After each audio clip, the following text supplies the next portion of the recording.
Sen belki bu cezayı da hak ettim diye düşünüyorsun. Ben bu cezayı da hak etmedim.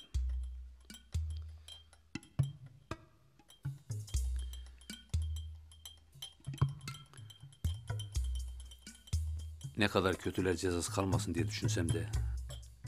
Değil insan canına kıymak. Başka bir canlıya acı verme düşüncesi bile ağır gelir bana.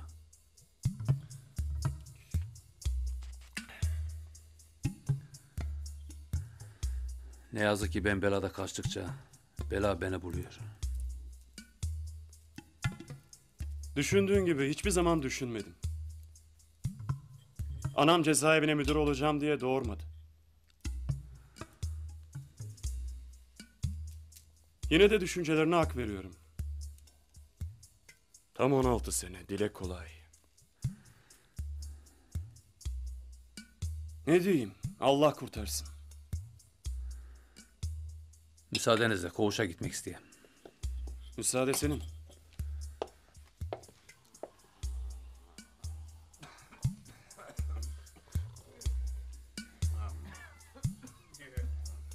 Hala mahkemeden bahsetmedin.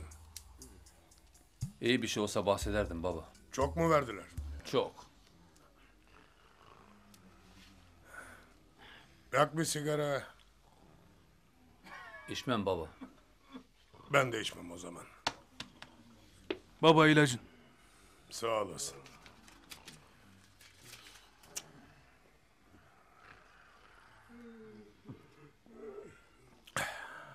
Başka bir emrin var mı baba? Sağ ol evladım. Ali abi senin? Sizler bir şey ister misiniz? Yok sağ ol. İhsan. Ne oldu? Şu sizin mesele ne alemde? Sıkıştırıyor işte. Tehdit ediyor. Bir hafta mühlet verdi. Yarın son gün.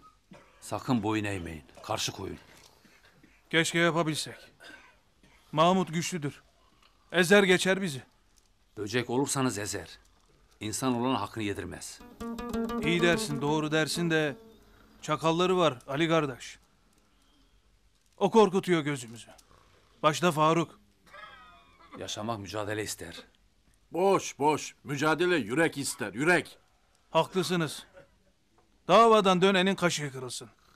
Vazgeçmeyeceğim. Çay ocağından da, çamaşırhaneden de.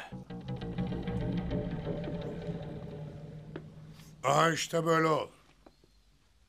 Aha işte böyle ol, tamam mı? Duydun mu ne diyor? Duydum. Bundan sonra böyle. Hadi yatın. İyi geceler. İyi geceler. İyi geceler. İyi geceler.